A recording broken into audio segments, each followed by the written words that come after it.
Right, so I'm going to do a quick update on the bells of Ireland, and I can't edit this in, I can edit it like as in chop out bits of footage, but I can't, sorry, that's a really grotty place to start. What I can't do is do the voiceovers for some reason. There's always something wrong with my devices. Okay, so I'm going to start, this is about the bells of Ireland. I want to show you the difference. Last year, my bells of Ireland were absolutely blazing. Now, don't worry, this isn't it. I just want to show you these ones here.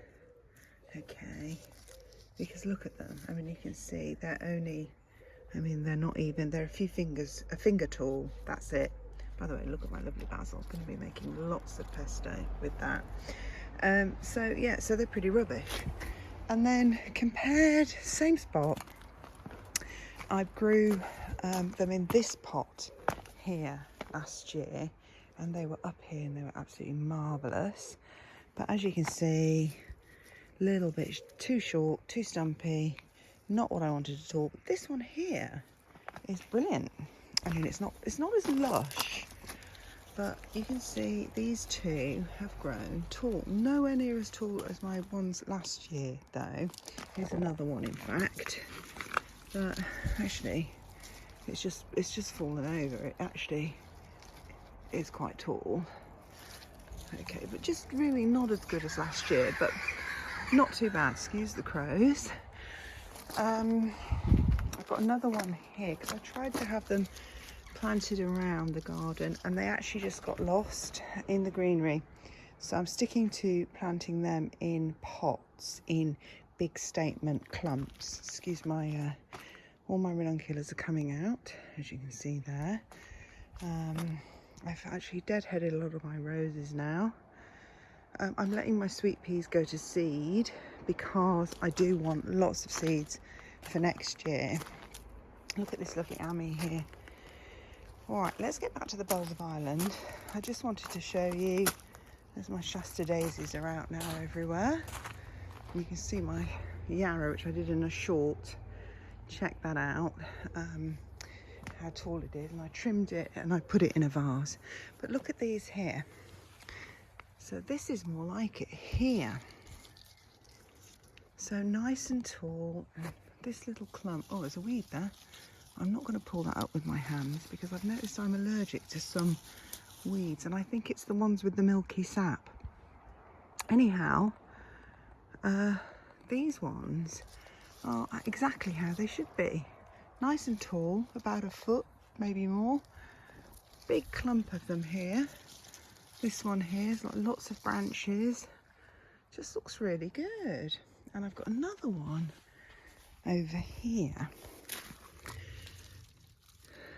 So what did it tell me about them? One is they take ages. They just come in their own time. They were much earlier last year. We had a heat wave early and then it went over.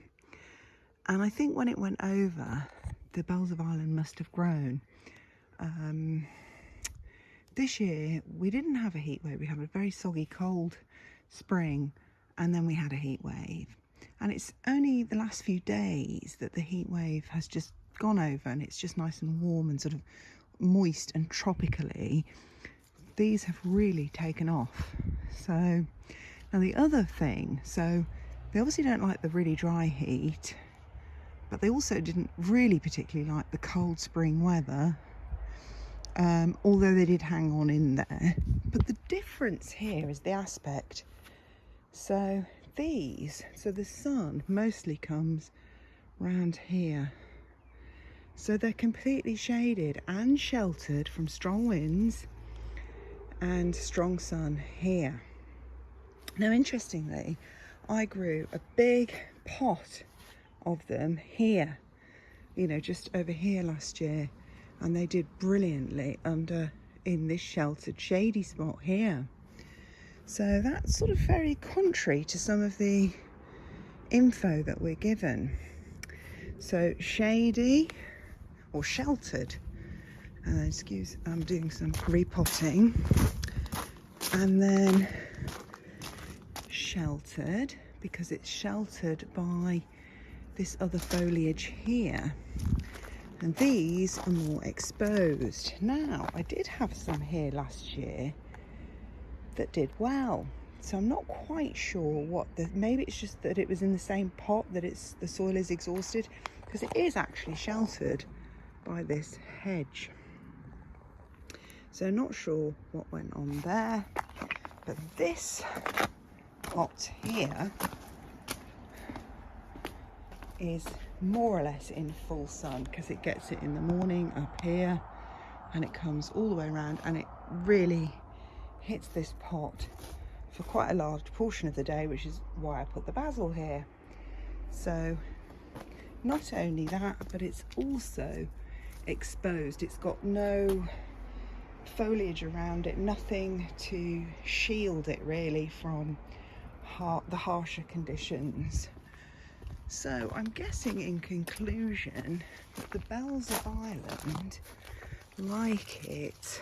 They like it warm, they like it sunny, but they don't necessarily like the harsh sunlight, and they do like to be sheltered. And I'm guessing they probably prefer the soil over here, which is clay, so highly nutritious soil. So these have definitely grown the best here. They're not in direct sunlight, although there's lots of light. They're not in direct sunlight, and they're sheltered by all this foliage around them, and they've absolutely grown like a treat. I forgot to quickly add one other difference between this spring and last spring was that last spring was really warm. This spring we had a very cold, persistent wind.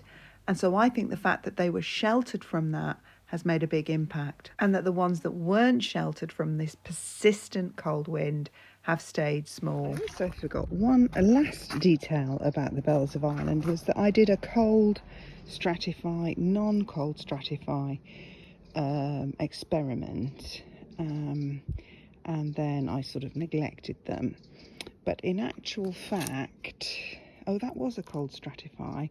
I did have a cold stratify, but I also had one that wasn't cold stratified, and they germinated and then it died because I neglected it. But this one has just germinated now at the end of June, and this was a cold stratify.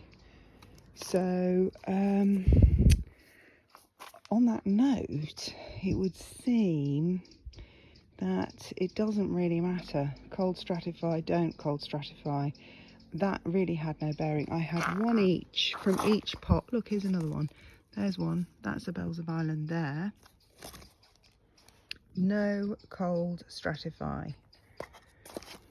That's the bells of Ireland there. Cold stratify. Let's see if I've got any more, because I think it was these ones. Yeah. The only reason they died was because, but they're still coming back. Interesting. There's no more in there. I don't know what that looks like. A bindweed, that one. Oh no, it might be a hollyhock, that one. Yeah, so, and that's the same as when I did do them first, when I started the experiment and I put them out. It was the no cold stratify that germinated and the cold stratify didn't. So that led me to believe that the cold stratify may have harmed them or had a negative effect. But as you can see here, they've kind of regerminated, and that is the cold stratify. And there's a little one. Where did I see that one? There it is. That is the unmistakable leaf of the bells of Ireland growing there, and you can see how similar it is to the leaf that's a bit further ahead here. And that is a no cold stratify. So there you go. That doesn't seem, certainly in my case and in this climate, which is 8-9, it doesn't seem to have had any effect. And I've had them self-seed anyway. Let's see if I've got any self-seeding at the moment in here where I had them last year, because I did have some in here. I've got there's so much Verbena bonassariensis that it's Verbena bonassariensis, I think that is right. And I had some bells of Ireland self-seeding in this pot where I had them last year. That looks like one there that's been eaten. Look, it definitely has the sort of telltale signs.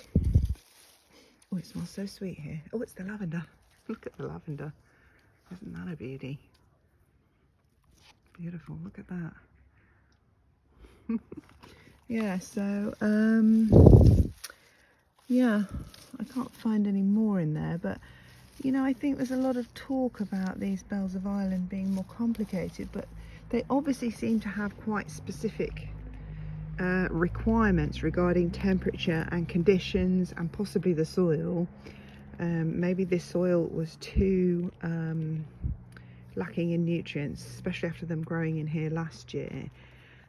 So I have found no difference. I find they self-seed, even if they've been out all winter. I find that the cold stratify, don't cold stratify, they both germinated. The biggest issue for me was once they were planted out was this exposure. They don't seem to like the exposed sites. All right, I hope that helped. By the way, if any of you are watching, what is this weed? Is it a weed? Is this like some kind of annual euphorbia? Because it's been bugging me forever, but I have been picking it in my bouquets, and it actually, if you look at the leaves, at first I thought it was like a naturally seeding buplurum, but now I don't know. Is it like a euphorbia? I saw some growing in the DIY garden centre, and it was more purple tinged, and I thought, I'm sure that's what I've got in my garden, and it was called euphorbia. But it self-seeds all over my garden. I pull it up like a weed, but if anybody knows what that is, let me know. Anyway, hope that Bells of Ireland video helped. See you again soon. Bye.